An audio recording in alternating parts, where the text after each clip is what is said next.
It was going to happen. Okay, sorry.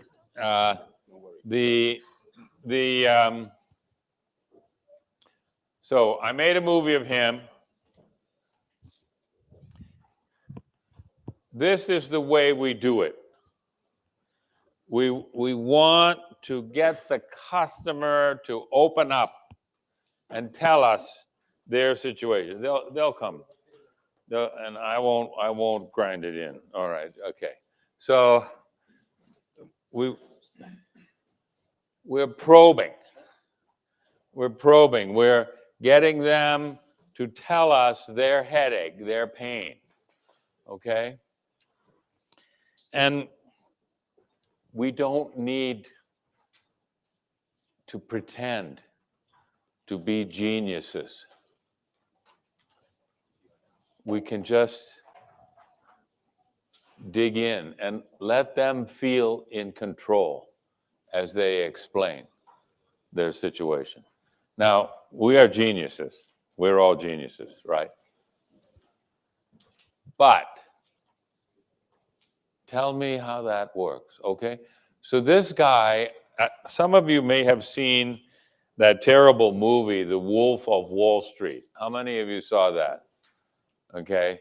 This is the guy they created that movie about. This is the real wolf. Okay. And if you know something about America, you'll know that he has a terrible accent. Okay. His accent is not sophisticated or showing that he has been to a good university okay. This is the accent of a guy who lives in the barrio, right? And roll it. Again, I ensure that when I open up my mouth to talk to someone and explain what my company does, how we can help them, and I got like 5 or 6 seconds to say some buzzwords, they're going to be the best buzzwords. I'm going to say them in a way that exudes confidence, that just shows them that I'm on the ball, sharp as a tack. I'll say it with enthusiasm. So I do all this stuff. It's all prepared before I even walk in the door. So I pop into this rapport with them as a result of all this work I do. I use specific tonalities that show that say I care, that I'm just like you. So there's some common ground. And then I ask them for permission to ask questions. Okay. And I'll say, listen, just, I need to ask you a couple of quick questions so I can best serve you, or so I don't waste your time. One of the hugest mistakes that salespeople make is they're scared to ask questions to their clients. They feel like if they ask questions, they'll be too pushy or invasive. And in fact, if there's anything that makes you sound like a hard charging, pushy salesman, is not asking questions. If you ask questions and you shut up and let them speak, how could you be pushy? Yeah. I say, so tell me, what's your big, let's say I'm trying to sell you on some system, an IT system. I say, so tell me, what's your biggest headache right now with the system you have? Got it. Not like, well, let me tell you about my system. My system is so good. XYZ is big. And you start, that's what a pushy sales. I don't do that. I'm like, so tell me more about that. And I see, and if you don't change that, what do you think will be in 3 years? Will the problem be even worse? Oh, yeah, And I get them opening up, and they start talking and talking and talking. Yeah. And I'll actually exhaust the line of questioning, like ad nauseum, until I say, okay, great. Now, as far as this goes, what do you think? And I'll ask another question. And I get to this point where they unlock the keys to the kingdom. They'll tell you exactly what they need, exactly what their problems are, exactly what their plate pain is. And I'll give them little tidbits. I'll finish their sentences sometimes. Or if I know where they're going, I'll just give them a little bit. They'll say, ooh, wow, that guy, I won't say, I got your solution, I'm on the ball. I'll just give them a little bit that says, wow, this guy's not your typical guy. And every once in a while, I'll give a choice line in there that's prepared, that I had laid out in the language pad. And by the time I'm done, they're like, wow, man, this guy really is on the ball. Yeah. And I'll say, now, let me explain to you exactly what we have. I think it's a perfect fit for you. Yeah. I'll practice this, and then I'll make a very short, concise presentation. The other way, the hard charging salesman is just to talk, try to ram it down the throat. Yeah. That doesn't work.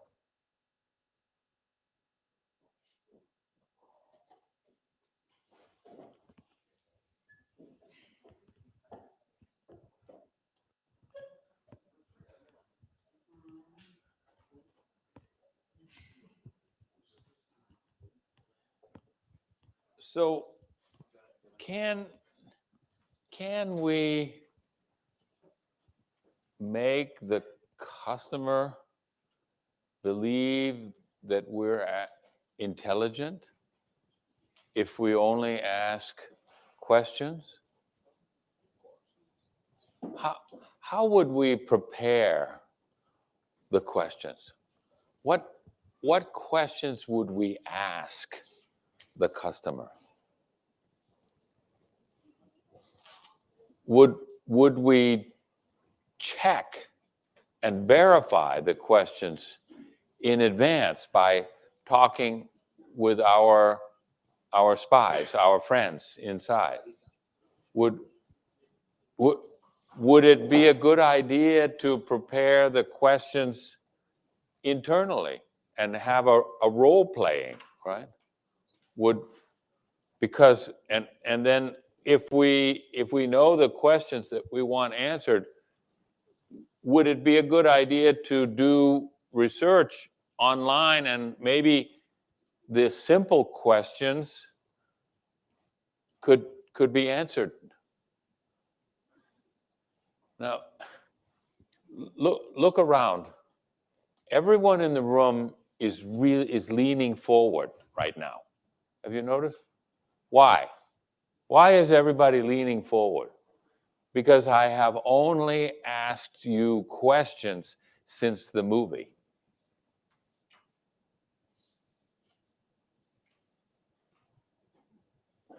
Did I sound stupid or intelligent? I hope.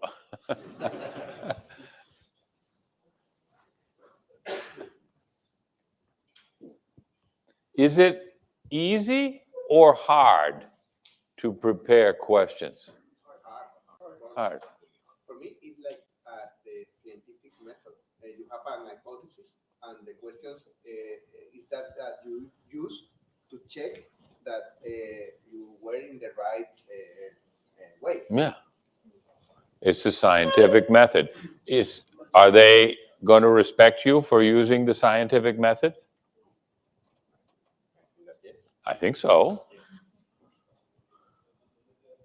They actually expect that to happen. They expect it to happen.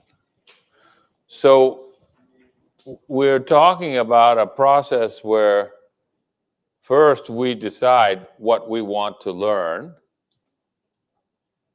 Secondly, we answer as many questions as possible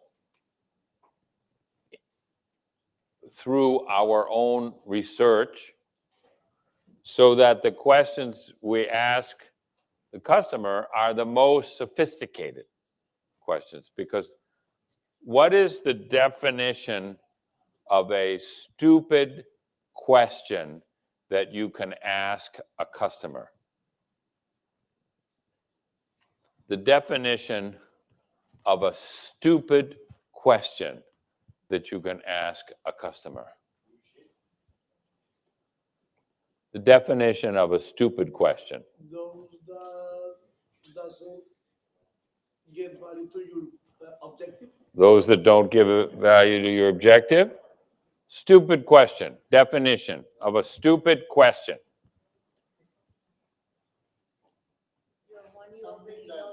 The one you, well, maybe. Something that he will hate. Something he will hate. Something that he doesn't know how to answer. Okay. Something you can know without your customer. Something you can know by doing your homework. Yeah. Okay. A plus. The rest of you get a D. Okay. A stupid question is one you ask where you should know the answer already because you've done your homework. What is the best way to look sincere? Thank you, Senora. That was me. Okay, I did that. Okay. And it wasn't even fighting. Okay. You have to do your homework. How many hours of homework? 16? Yeah. Okay. 2 digits. Good. That's the point. If you are prepared, you look sincere. If you just go in and talk about the weather, they will hate you because you're wasting their time. And time is the one thing that you can never get back.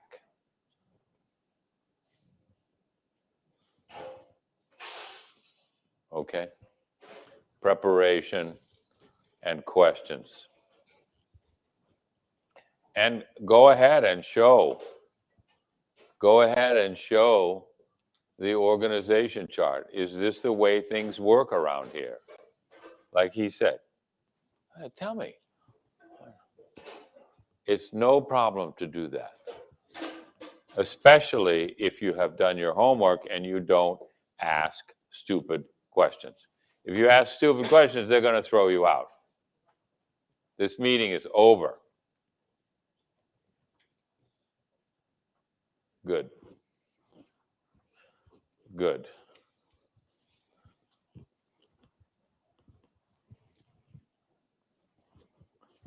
You got to know who you're going to call.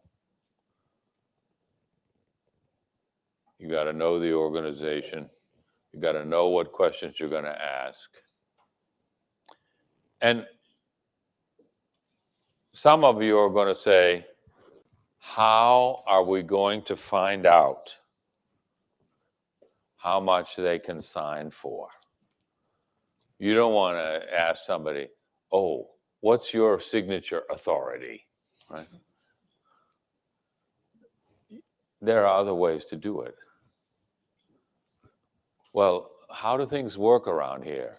You know, is there a number that you don't need to go to the committee for?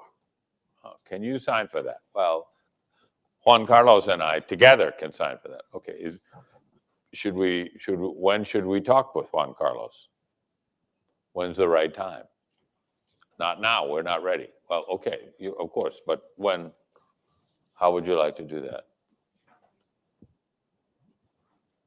Good. Good. So, of course, we have to be relating to their business drivers.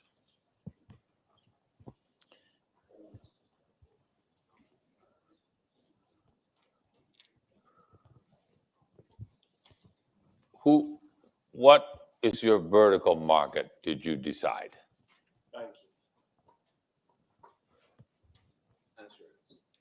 Insurance. With him or another? No, with another. Okay. So we got it. For him. Yeah. Yeah, because you have a beachhead customer. Yes. In Malaga. You're in good shape because you've got a beachhead customer. Okay? And what did you decide? Insurance too. Good luck. Could be competitive. What did you decide? Huh? Fast moving consulting. FMCG. Great. And who are you going to pitch to tonight?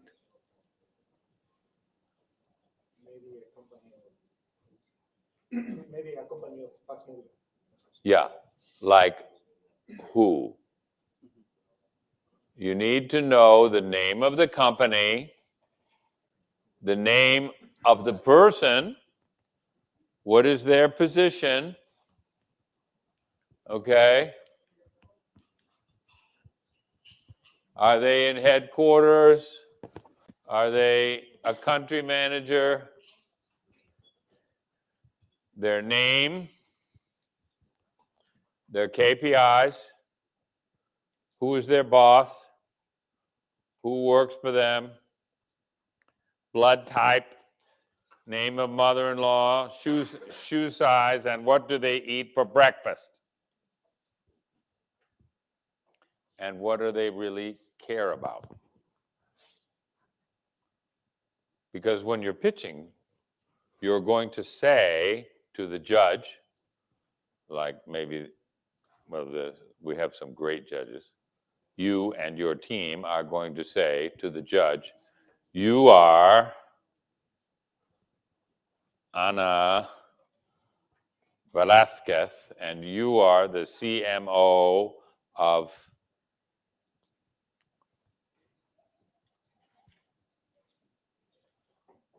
well, you're going to have a working lunch, I can tell you that. Okay, you're the CMO of L'Oréal, and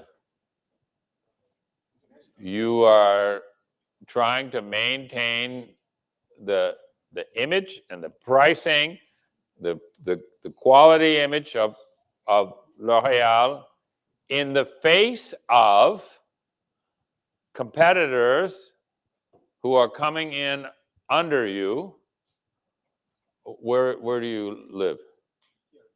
Yeah. And a no-name Spanish shampoo company has decided to sell in Pakis. What should we do? We need to open up a competitive channel, something intelligent like that. Could you possibly buy L'Oréal in a 24 overnight store? So, but now, what are we going to do? It's just an example. All questions, but you're going to tell the judge what role they have to play. You're the CMO for L'Oréal or whoever you decide. And are you going to be approaching them in Spain or in Bogota?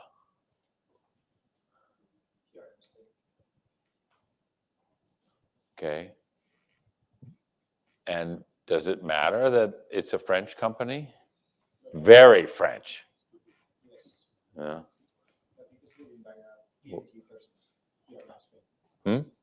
But it is leading by a PNG person. In Spain. Okay. So, and you know this guy. Yes. Good. You have a hope of survival then. Just a hope. The first one. How many times are you going to pitch, senor? So then it's not decided. You can improvise, but the decision is not taken. Improvise? I heard her say that hope is not a strategy. So I can improvise right now. Yeah. So on the other side of that wall, the judges will be at their tables. They'll be waiting for the victims, 2 by 2. Okay? And you'll need to know and explain to them who they are. Good. Good. Okay.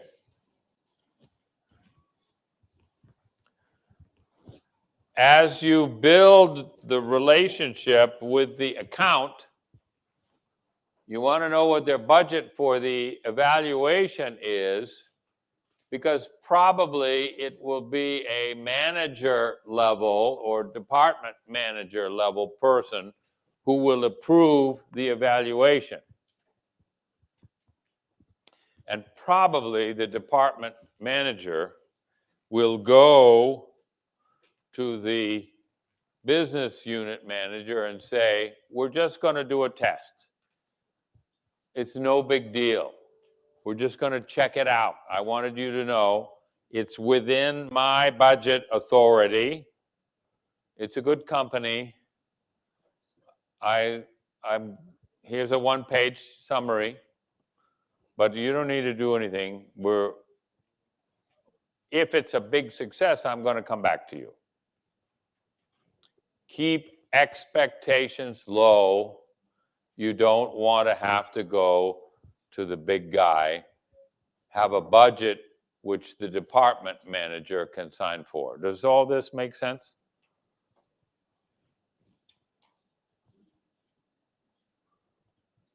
low friction. Now, in large European companies, how do you get to be a business unit manager?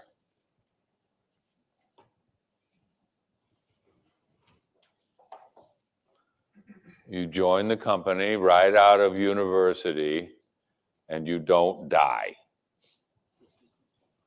And after 30 years, 35 years, you get to be a business unit manager.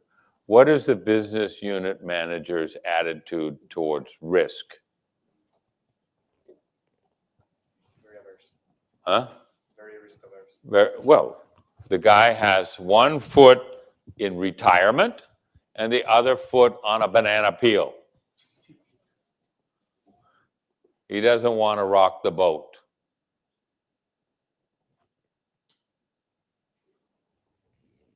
And the message to all of his people is, I don't want to see any project that you haven't analyzed 8 ways to Sunday.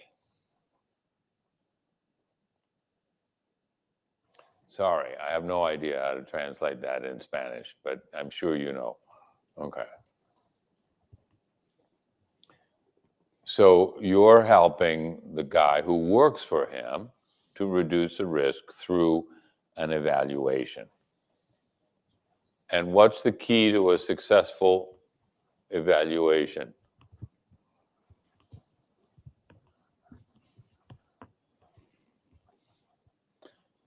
The key to a successful evaluation. You're next.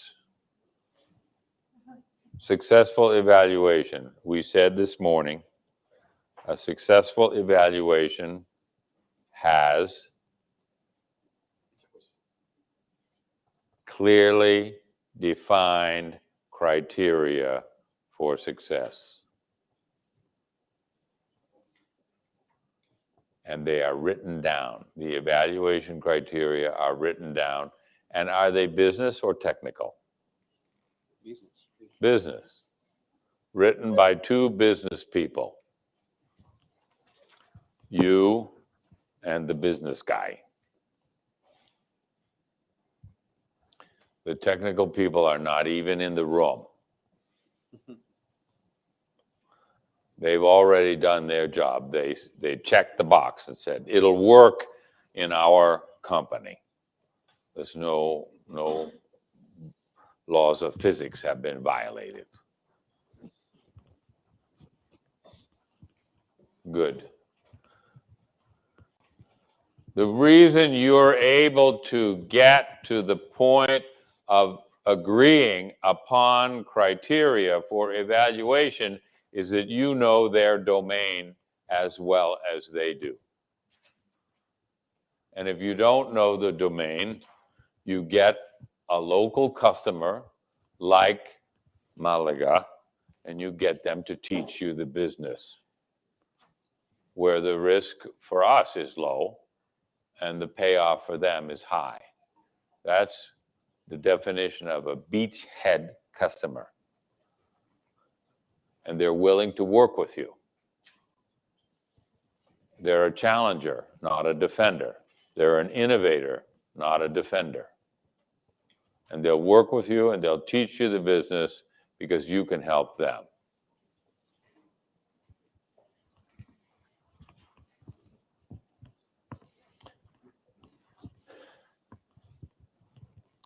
Which committees will approve the evaluation?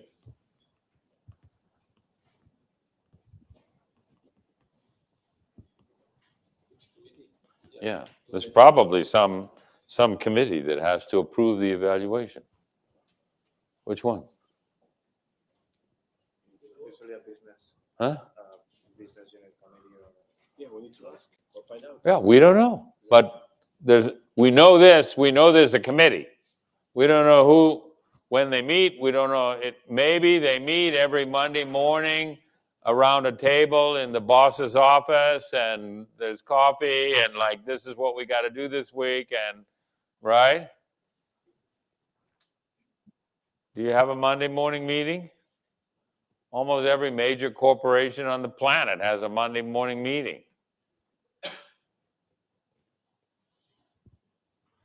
We don't know. And then there's this concept. Let's suppose there are multiple people making the decision. Is that likely to be the case? More than one person?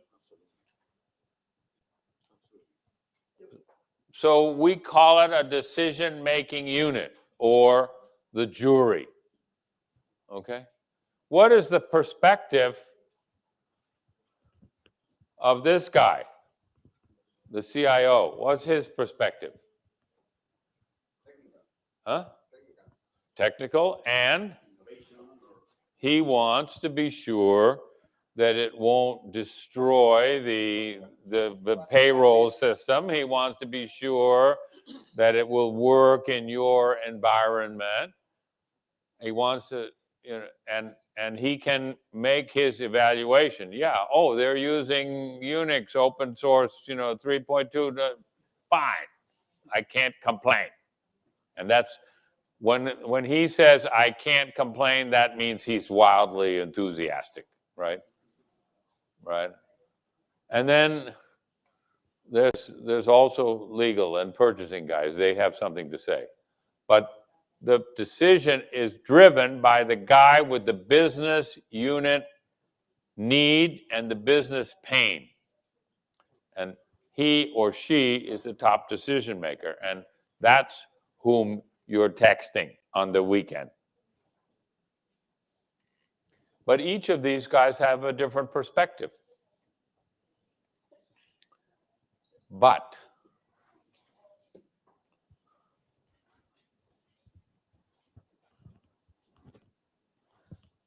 they all listen to the same radio station. When they're driving to work,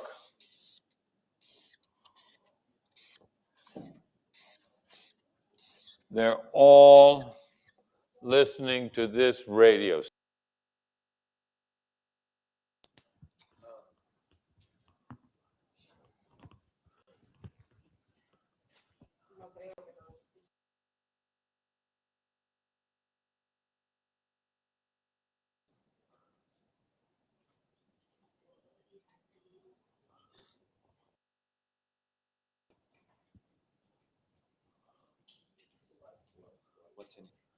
What's in it for me?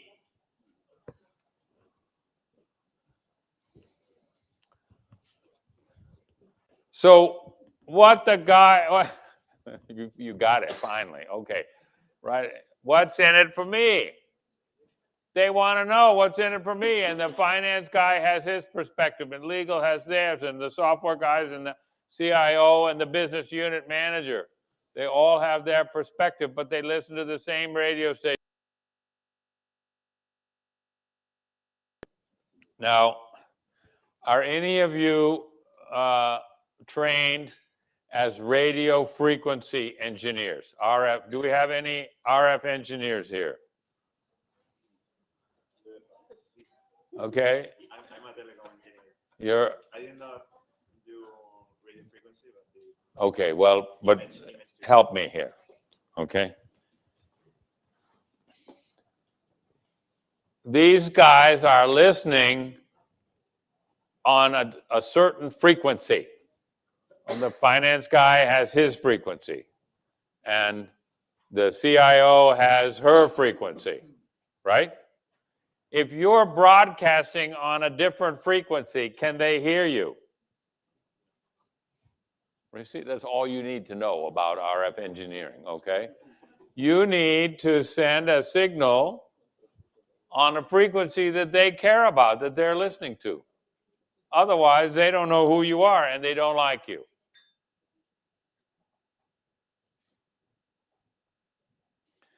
I'm not gonna call you Dr. No, because I really like you, okay? You're Mr. Margin. You can put that on your gravestone. Everybody called me Mr. Margin, right? That's good. What's the frequency? What do they care? And he's different from other CFO. And your CIO is different from others. So it's all about, okay, what's in it for them, their perspective, and the way they look at the problem. The concept of the jury. Now, this one is tricky. Would you agree that Spanish people like to buy from Spanish people, generally? Germans like to buy from Germans. Medellin people like to buy from people in Medellin. I want to buy from people like me, okay?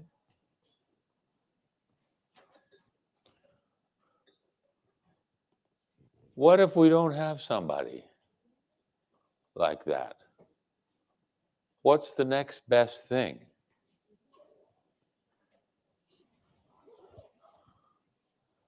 Know their business. So Harvard Business School did a study. They love to do this because they can, okay? They sent a letter to 5,000 CEOs around the world with only 2 questions. How do you hire salespeople? What do you look for when you're recruiting salespeople? And the second question was, who do you like to buy from? So they answer the first question. Oh, we like to buy charming, good-looking, friendly, affable, not too good-looking, but and social and adorable kinds of people that everyone would like to go out and have a beer with. Does that sound plausible? Right? Robert Redford, Julie Christie, nice, good-looking people who walk into a room and everybody wants to be with them. In America, they would be the social chairman of their fraternity or sorority. They were in charge of the parties, right? Party planners, okay? Party planners.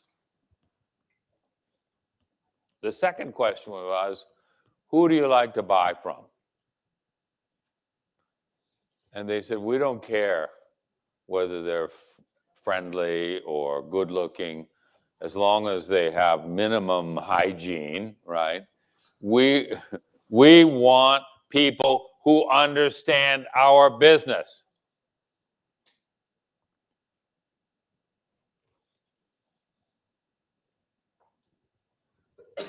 We want to buy from people who understand our business because it's efficient and they can be helpful.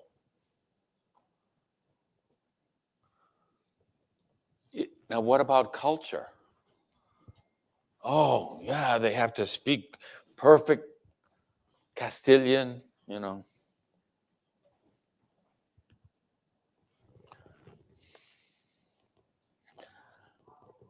I have to tell you this story. It's tricky, but I need the interpreter for this.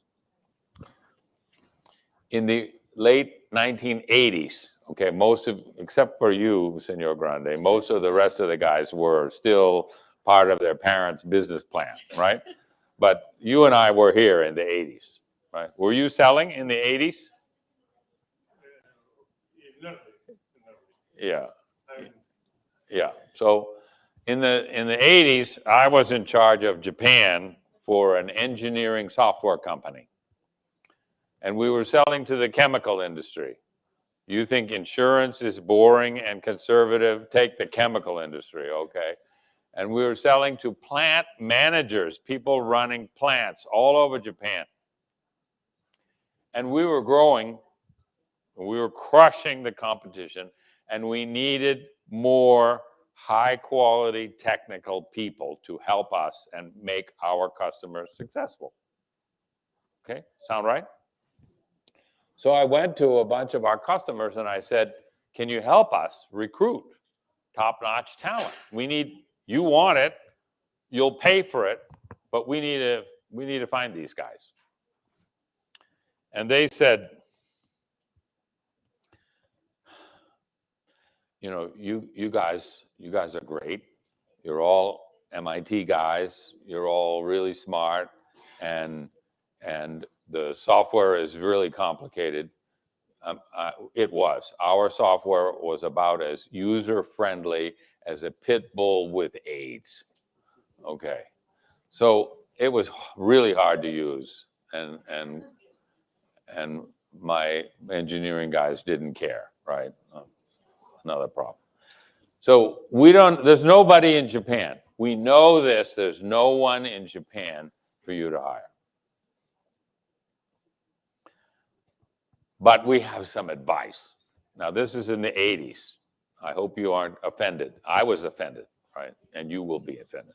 They said, for God's sakes, don't bring any women into the factory. It's bad luck. So I swear to God, they said that, right? And the only thing worse than a woman would be a Korean, because they still have this cultural, okay. So who did I bring to Japan to be a superb technical customer support person? A Korean woman. Because she knew everything perfectly. And by the way, she could read the signs to get around Japan by herself. She had a master's degree in chemical engineering from MIT. She had 5 years of plant experience. She was more comfortable in a hard hat than we are in masks, okay? She would love to run up the distillation columns and say there's a problem in tray number 4, okay? She totally knew what she was doing. Susan Choi, and her condition to me was, there's only one thing. I'm a member of the Canadian national kendo team, so if I'm going to go to Japan, I have to practice. I need to work out with some other kendo. Well, that's no problem. The Tokyo police force all have kendo training. So, in human resources is everything, right? It's all about the people. So I went to the Tokyo police chief and asked him if my new colleague, I didn't say she was Korean or woman, of course, but can my new practice member of the Canadian team? Oh, sure. You should have seen the expression on his face when I showed up with Susan one Saturday. But anyway, within 2 weeks, every chemical company in Japan was saying, we want Susan to come and give the training. A Korean woman, because she knew what she was talking about.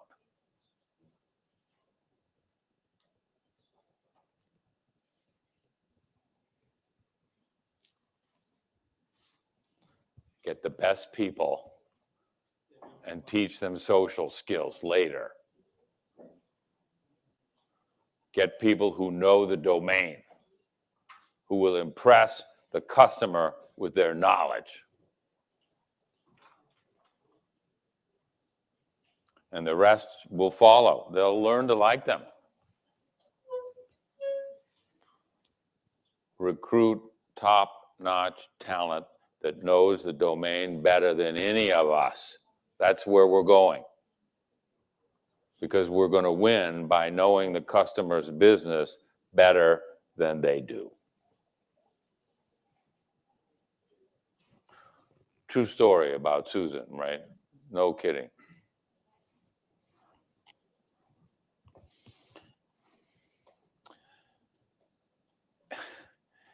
By the way, she also defeated the head of the Tokyo Police Department in Kendo. Why shouldn't she? He was an old goat. She was young. She was on the Canadian team. He was getting close to retirement. And after a period of adjustment, he said he was happy about it. Now, the pig and the chicken.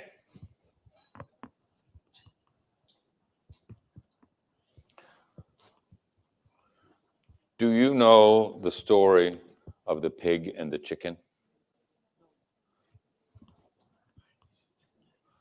Jesus. Implicado y comprometido. Yeah, good. I knew you would. Okay. That's why you're a Senor Grande. Okay. Yeah.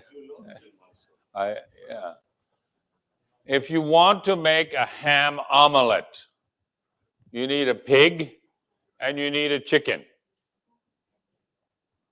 The difference is the chicken is merely involved, but the pig is totally committed.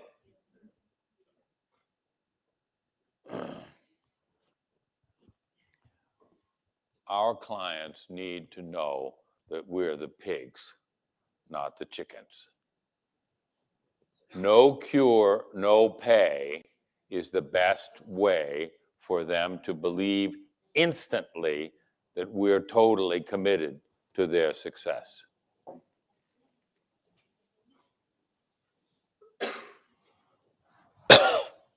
Put your mobile number on your business card, put it on your signature line, and say in the local language, call me on the weekend. I'm happy to hear from you. Are they going to call you on the weekend? When are they going to call you on the weekend? Huh? We'll tell them anytime, but when will they actually do it? When they are in deep yogurt. Okay, there's FMCG. Okay, so when they are in deep yogurt, they're in big trouble. If they call you on a weekend, are you annoyed or are you happy? You're happy because they trusted you and they're going to give you a chance. Call me anytime, but if you're in trouble, definitely call me anytime.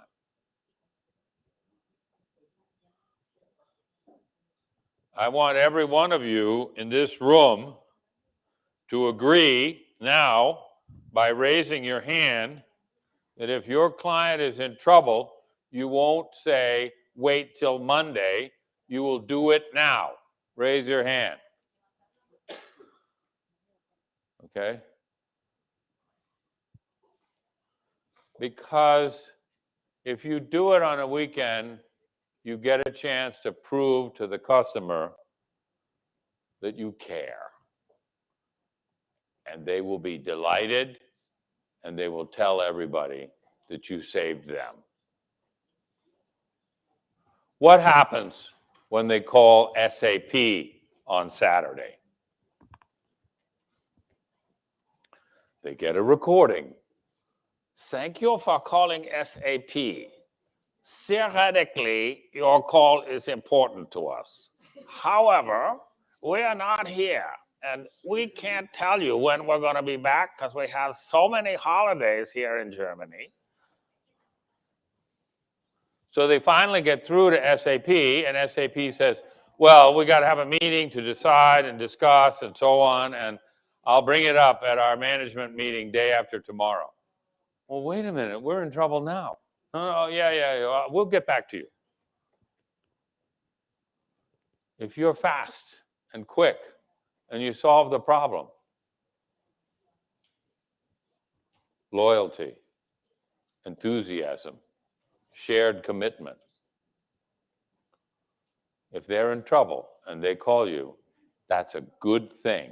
It's a chance for you to edge out the complacent elephants.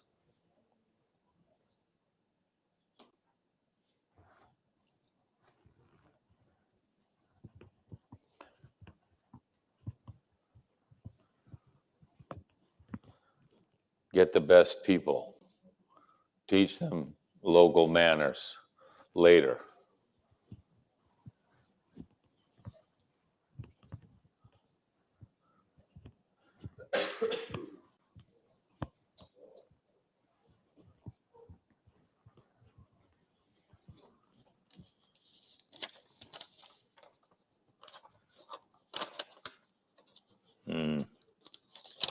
Let's suppose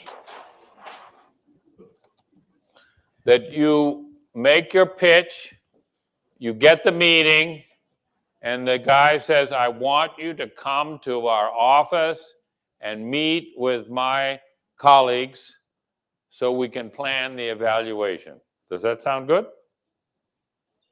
So let's talk for a moment about preparing for that meeting.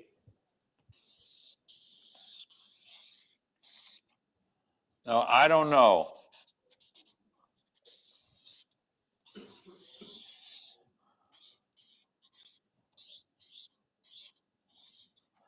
Can you see that?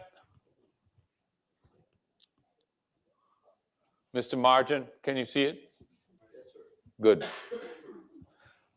Let's just say that all meeting rooms on the planet are the same. Okay, there's a table, projector, screen, some books that nobody reads, and there's the, I don't draw cars very well, but here's the cars in the parking lot, okay? And let's say that you arrive at the customer site 10 minutes before 10, and the receptionist takes your passports away and writes down the number on your computer and all other things to show that she doesn't like you or trust you, right? And that, you know, you're being treated like a vendor, right? And then she takes you and down, and you're there, the sales guy with a couple of other people who takes you down and says, go on in there and set up your PC and stuff, and Senora Grande will be here in a moment with her people. Where are you going to sit? You're the sales manager. Where are you going to sit? And where are your people going to sit?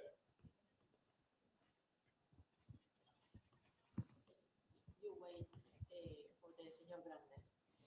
Where do you wait? Here's a credenza with some crappy coffee. You going to wait by the coffee? Or you're going to assume that Senora Grande sits here, right? And so you're going to sit on her right hand, the right hand of the father, right? No? You don't sit. Because your mother taught you stand up when an adult enters the room, kid, right? Listen to your mother. You don't sit. Very good. And where do you stand?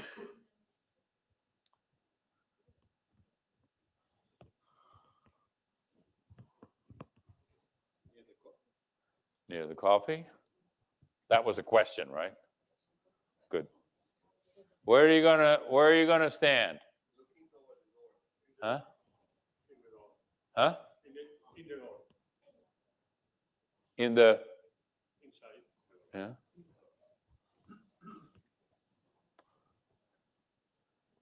I say that you tell your socially disadvantaged engineers to sit by the screen and shut up. And you stand outside the door in the hallway. And you greet the people who Senora Grande is sending to the meeting and thank them for coming. And say, my guys are in there and I'm waiting for Senora Grande. And when Senora Grande arrives,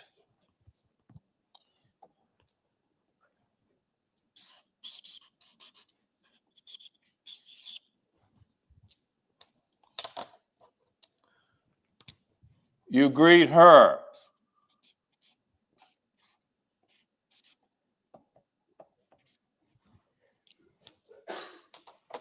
How much time do you have outside the meeting room before the meeting has started?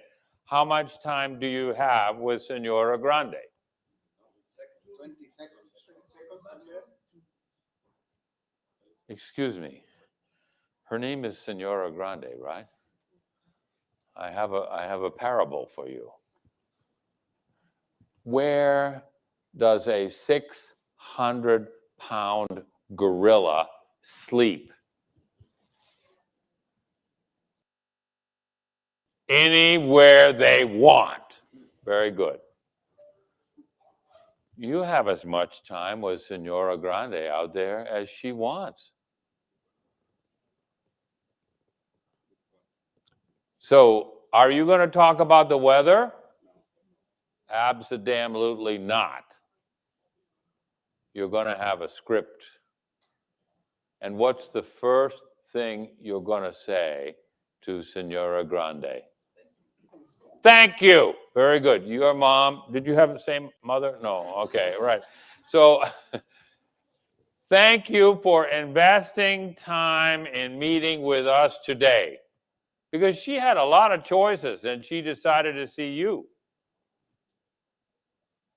Thank you for investing time. Then you're going to say, I sent you an email, and I know you get a lot of emails,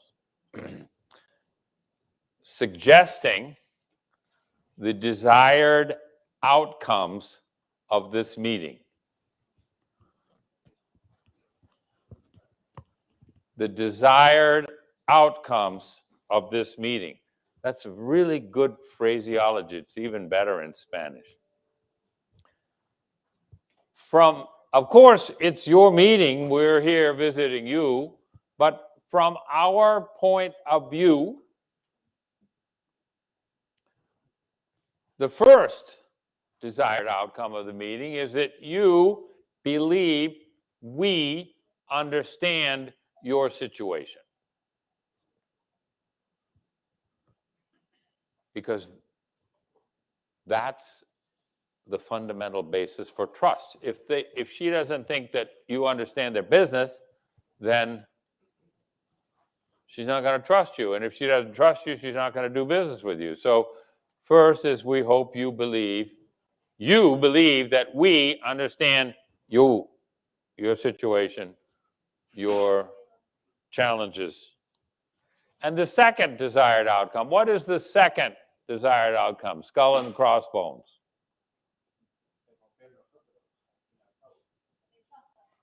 Another meeting, did you say? What? Yeah, that's right. They trust us.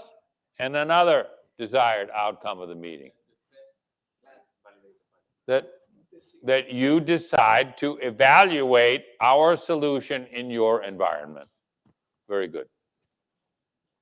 You decide to evaluate our solution according to the following criteria.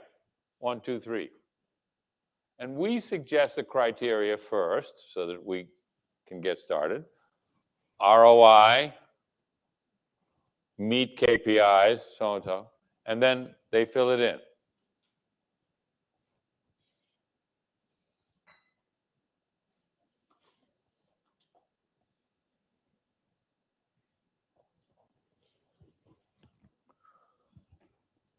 And then you say, is that okay? Is that okay? Is that a good, are we on the same page? Is that an okay goal, desired outcome of this meeting? And hopefully she will say, yeah, vale. And then you notice that because you are well organized and you got to the point right away, that she likes you. She's not in any hurry to go in there. Now what do you do?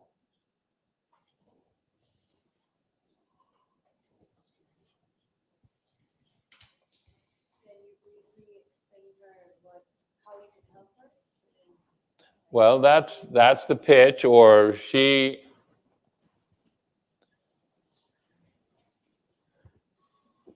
What do we want to do now? Create a connection, have a positive impact. Good, we need a connection.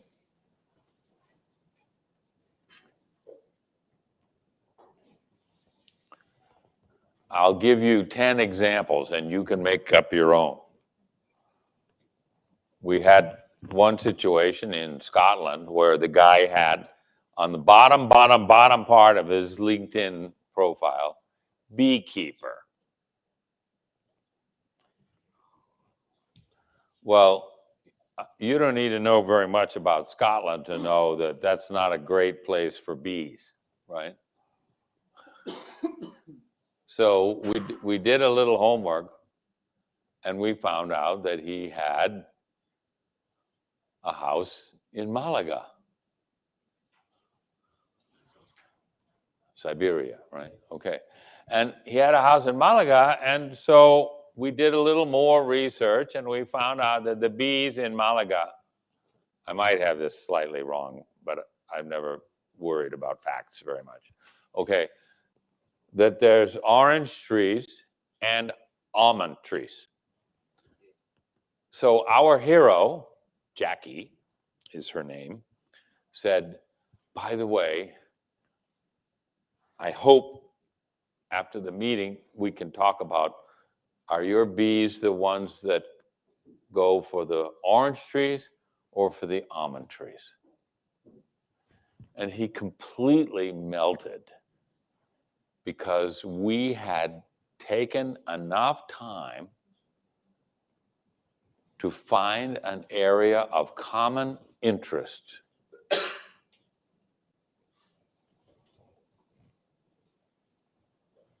I don't know how many hours it took them finding out about the bees in Malaga, but finding out that he had a place.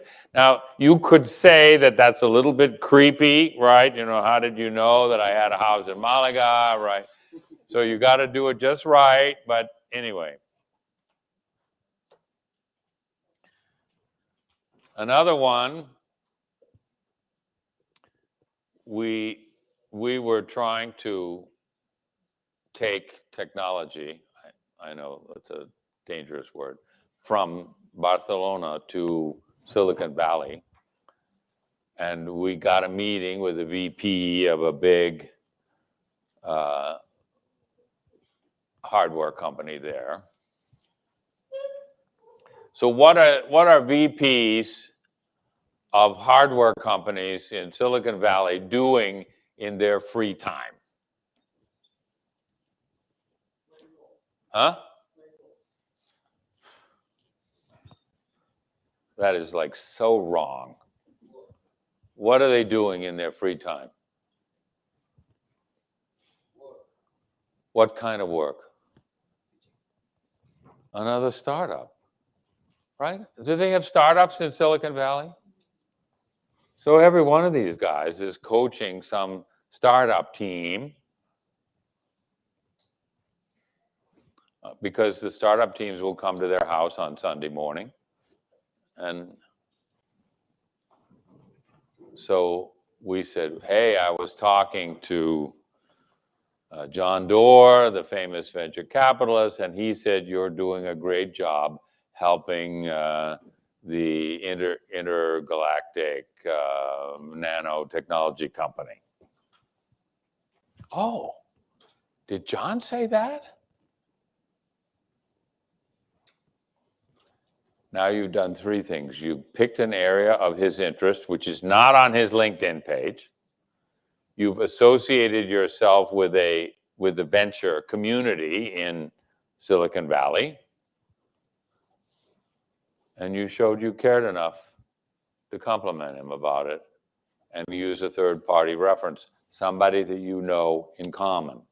Because common ground often is done by mentioning the names of people that they know that you know. Common ground.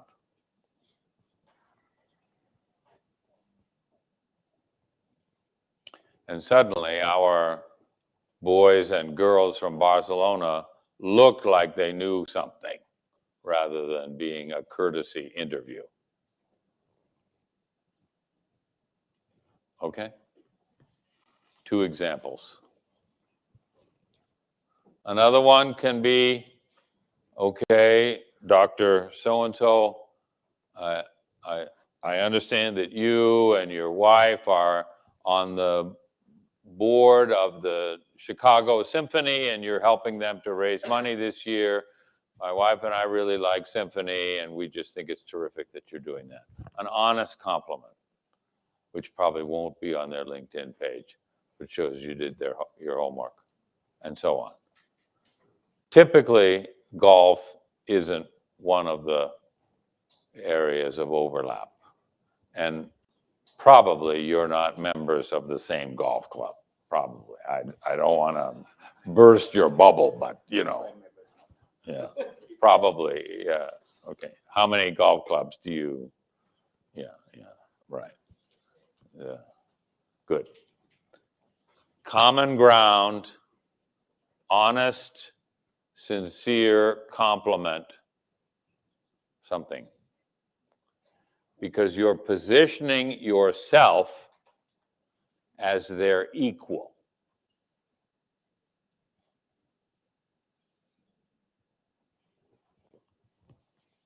At the end of the whole process, almost surely you'll go back to this encounter. Just the 2 of you. 4 eyes, they say in Germany.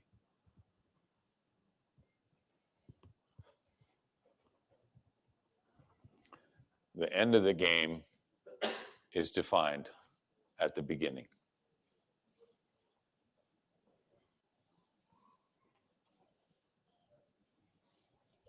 Any questions?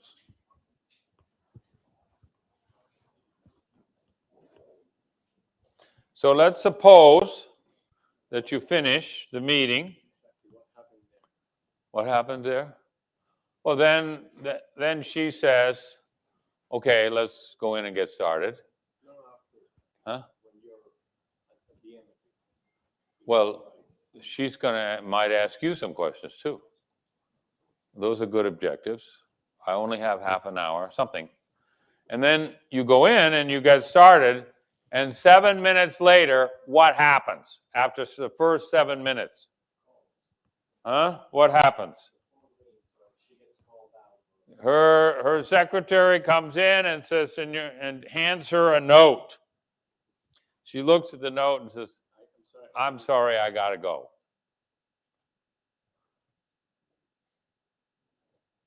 Now what?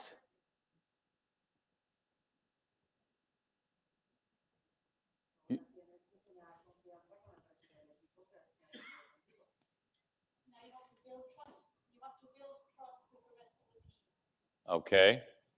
So you're not going to plead with her not to go, because that's probably not a winning strategy. What are you going to do?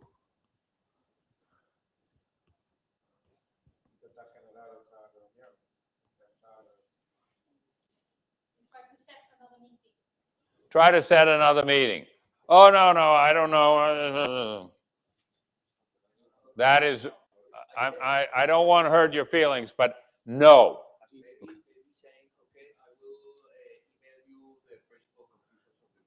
Yeah, that's possible. I will try to detect the other important person between her team and continue the meeting with another decision making.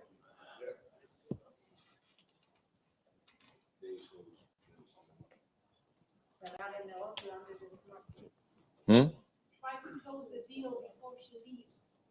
Okay, so you're going to sell $1 million with no evaluation in 7 minutes. You know, if you can do that, you're going to get a raise. Okay? What are you going to do?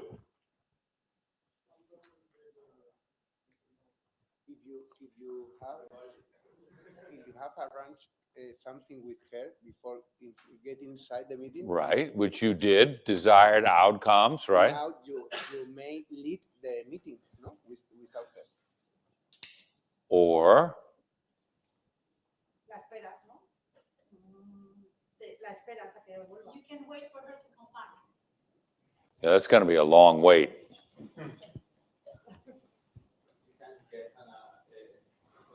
Get up and go out with her. She's your equal.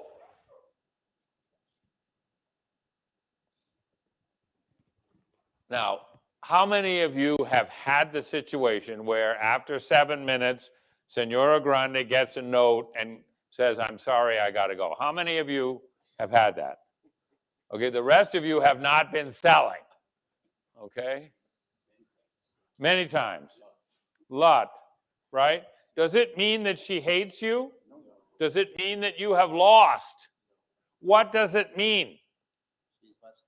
You don't know because you can't read her mind. So the only way you can find out is get up and go out with her.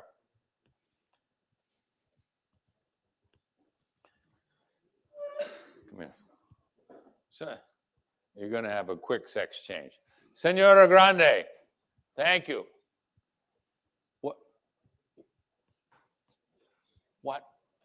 What question can you possibly ask? Something open, indefinite. How are we doing? How are we doing? Fine.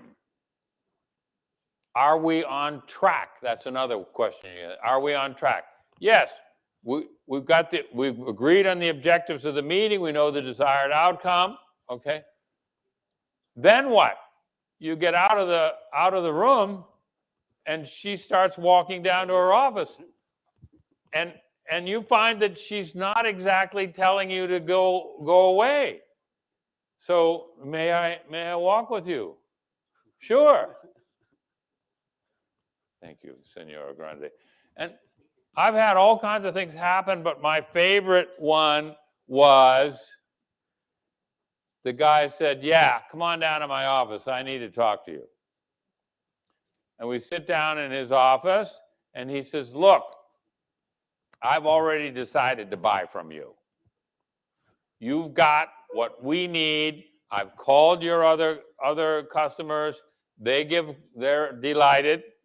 Right? They give good reference. We need that. Okay? Okay, great. Thank you. What would you like me to do with your engineers down in the conference room? He said, convince them to do the evaluation. We have consensus management around here. Convince them. How do I convince them? I don't know. They're chemical engineers, maybe one molecule at a time.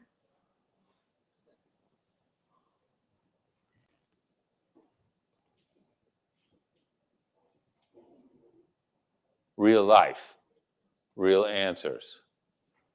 When Senora Grande gets up, it doesn't mean anything except time management.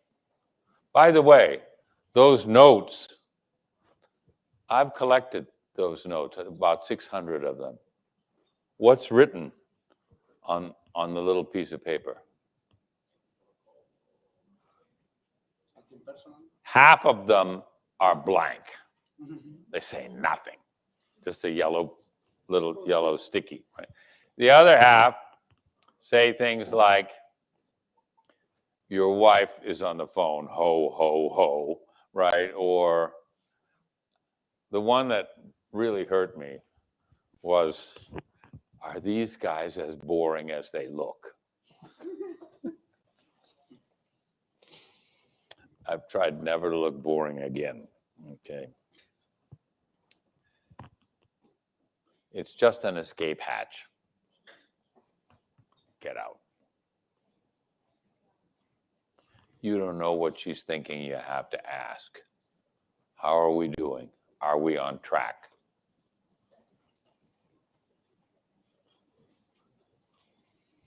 Now, one time, these were these boys from Barcelona in Silicon Valley, right? And they were, let's be generous and say naive. The guy stood up and said, "This is a waste of time. I'm out of here." And the so-called CEO said to him, "What do we have to do to earn your business?" Which, by the way, if you are lost or in deep yogurt, that's not a bad question. And the guy said, "You have to do this, this, and this. And otherwise, I'm gone, right? Because this is a waste of time." So our hero wrote it down, and he went back to Barcelona, and he met with the technical guys. And he said, "This is what we have to do to earn the business in Silicon Valley." And they said, we can't do that. Nobody can do that. It's impossible." And he said, "Give me your car keys. You're not going home until we have a plan to do what he needs. I'll bring in the food, and I'll call your spouses and tell them, I've got an MBA. I can get a job. You guys can't. We need to figure this out." Now, was the guy in Silicon Valley rude, or did he do them a favor? If it had been in France, what would they have said? "Il faut réfléchir," which means no. He told them the truth. They needed it. It helped. You got to ask right on the spot. Vale. So then let's suppose it's coming up till noon. Now, this is in an Anglo-Saxon market. And the meeting is over, and they say, "Let's have lunch." Do you want to go out for lunch, or do you want to have lunch in their crappy cafeteria? Who says, "Let's go out for lunch and have an Argentine steak and really make it worth it"? Who says, "Let's have lunch in their terrible cafeteria"? Yes, that's the right answer. Because you want to be seen with them, and they will be more comfortable. It's their environment. In many societies, particularly in the Middle East, they're not allowed to go outside with vendors, right? And you might have this opportunity because you have studied the annual report and the website of the company, and you have memorized the photographs of the top 20 executives of the company. And there you are at the salad bar, okay? And in comes Dr. No, and you say, "Hey, Mr. Margin, I've always wanted to meet you, right? We're over here having a meeting to figure out how to reduce working capital by 500 million, and we want to bring that, when we're ready, we want to bring that project to you, and we'd like to do that." "Did you say 500 million in working capital?"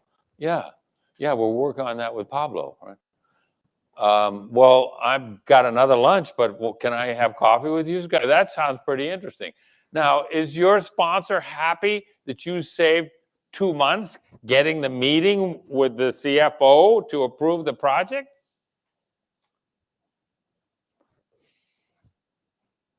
It's a no-brainer. Memorize the photographs of the top 20 executives of the company.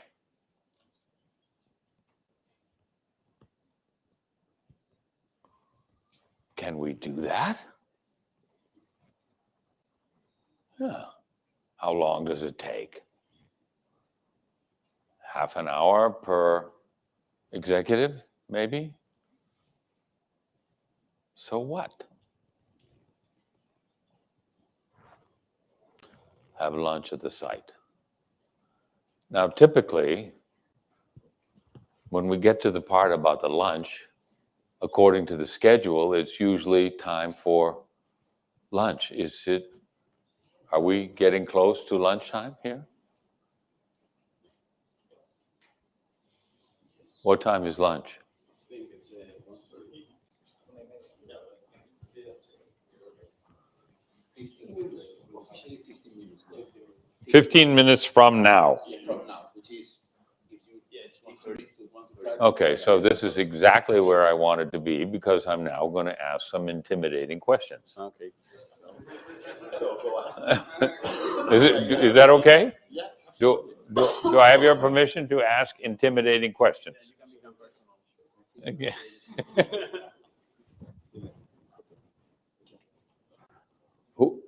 Who are you pitching to? Yeah. About the influence. Yeah, very well. Who? Oh, No. Yeah. What's the name?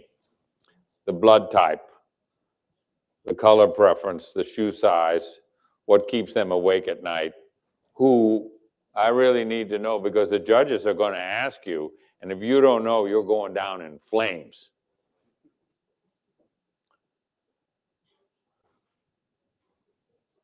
Who are you pitching to? To Guillermo Gutierrez Sebane from Xiaomi, the sales manager regional. He's a sales guy?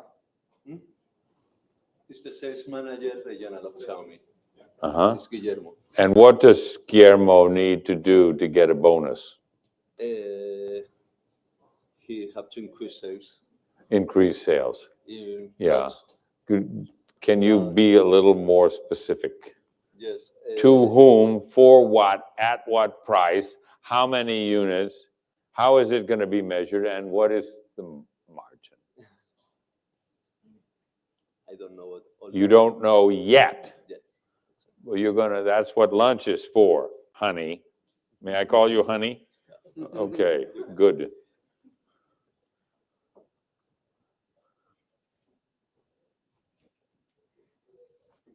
See if I can break some more glasses. Okay.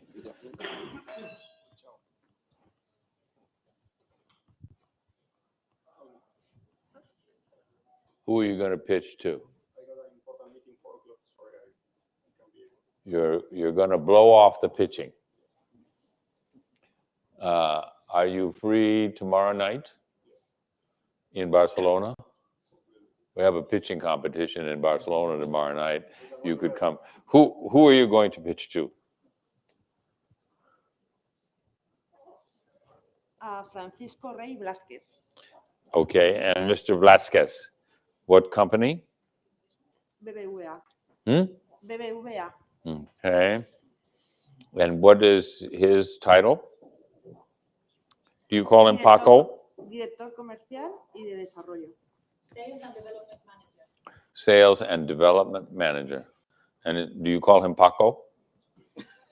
Francisco. Francisco. Puede ser también Kiko. Huh? Okay. Okay. And what does he have to do to get a bonus this year? Aumentar sus planes de pensiones. Increase the pension fund. Okay. Can we help with that? Sí, por supuesto. Sure, Somos especialistas. we are specialized in that. We're specialized in that. I missed that in the memo. I'm sorry, I didn't know. Thank you. And do you guarantee it? Sí. C. It's okay to pound the table. C. Yes. Okay, good. Good.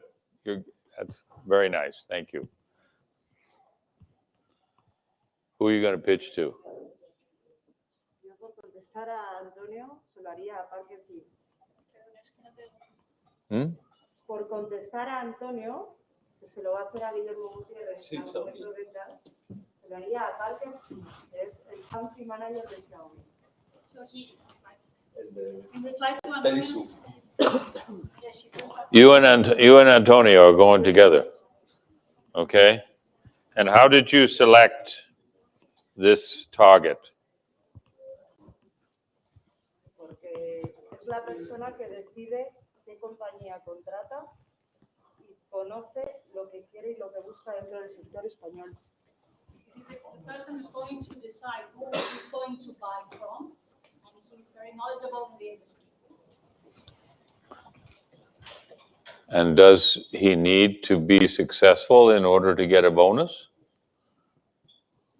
Sí, And what does success look like to him?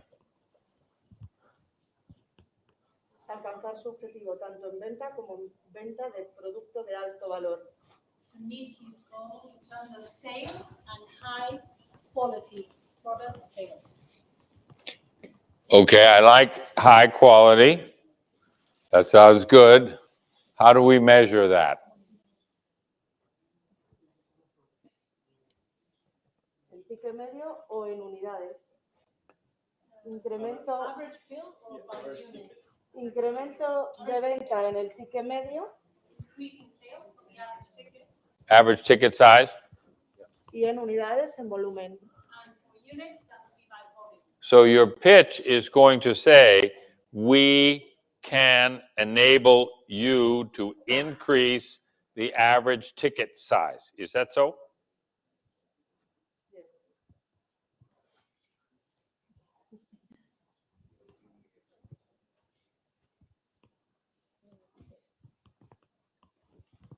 Okay, you guys. Carlos.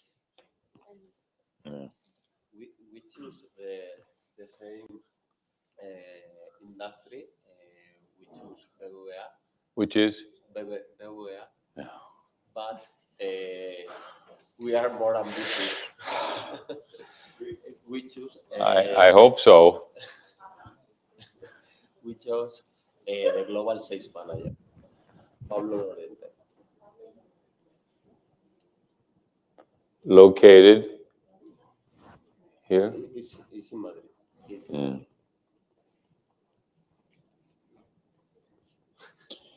Madrid. It's really kind of ridiculous, but there is a YouTube movie of me with BBVA talking about innovation in sales.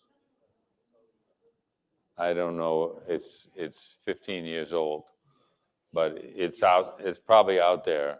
If you're having trouble getting to sleep, I recommend it. Okay. Thank you. Did you see that? Oh, God. Because it was in Valencia. Yes, yes. Yeah, fine. This is just the beginning of the level of detail that I'm asking you to prepare.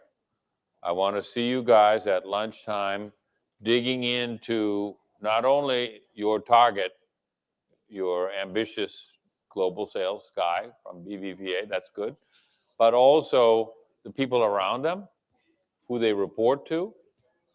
And I want you to call some of the people at the company and find out if your assumptions are correct. Okay, you must have some friends at BBVA. Well, call them And they will take your call because you're going to say, I'm going to be pitching tonight about your company. I need a little coaching. Oh, yeah, okay, don't worry. Anna, yeah, they'll take your call. Don't you think so? And send them an email and a text. Send them a text. Help! And if they're not a friend, they won't answer. If they're a friend, they'll answer.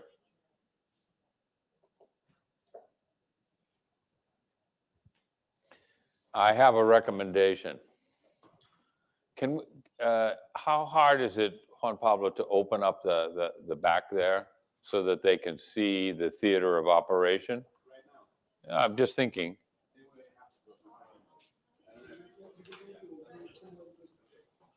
Yeah, we'll just give it a try. Okay. So my recommendation to you is have a high protein lunch. No carbs, protein. Because you're about to start walking through hell. And you don't want to do it on an empty stomach. How many pitches?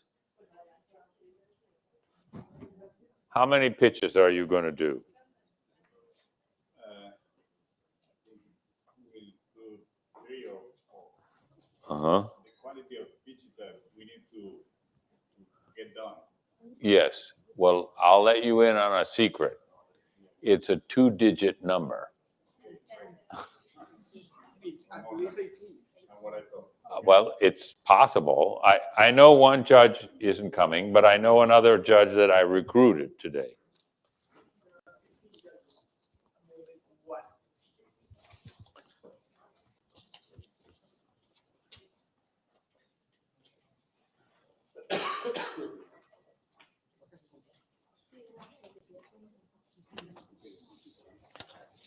He's already gaming the system, right? This is what Venezuelans have been doing for 30 years, gaming the system. Good for you. A+, Diego. Very good.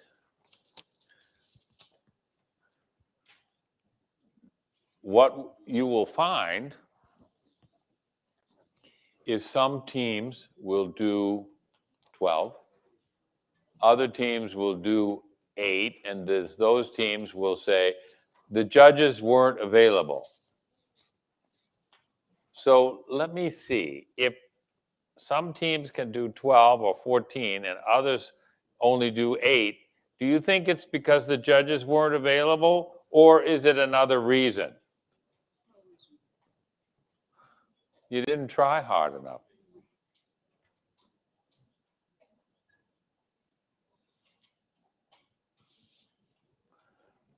Do you want to be shown in front of your colleagues as a team that didn't try hard enough? I don't think so. Not good for job enrichment or salary improvement or whatever. Good. If you want to get really good,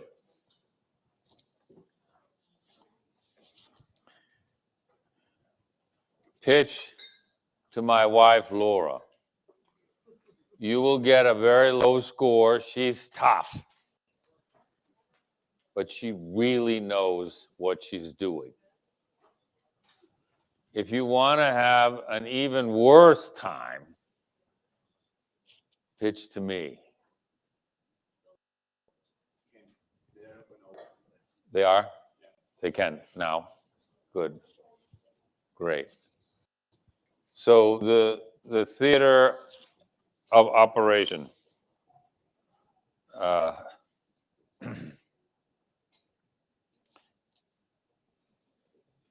course, Fernando is going to be a judge.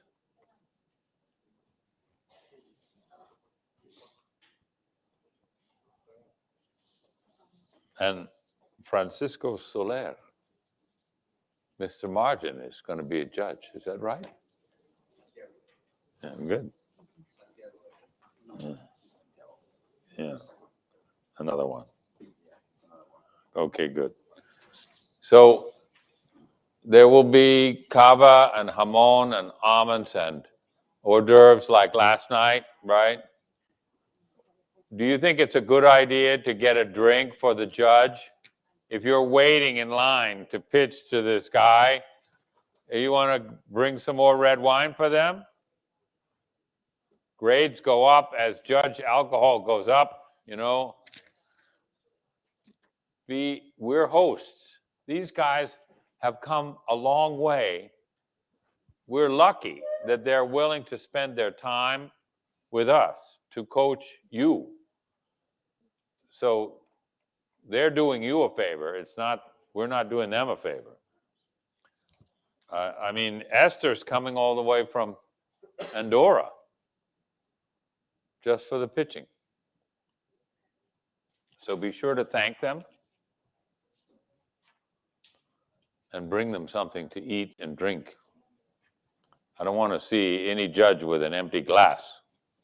That's not the style that we try to maintain with our friends. Good. And they may have two glasses. Most judges have agua con gas y cava. Okay, where do we go for lunch? Huh?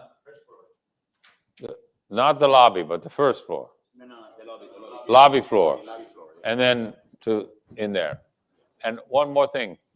I want to see you in your teams with your pacifiers, checking out each of your targets. This is business. Okay? And we come back in a couple of hours, or Spanish lunch, or what's... Well, it's standing.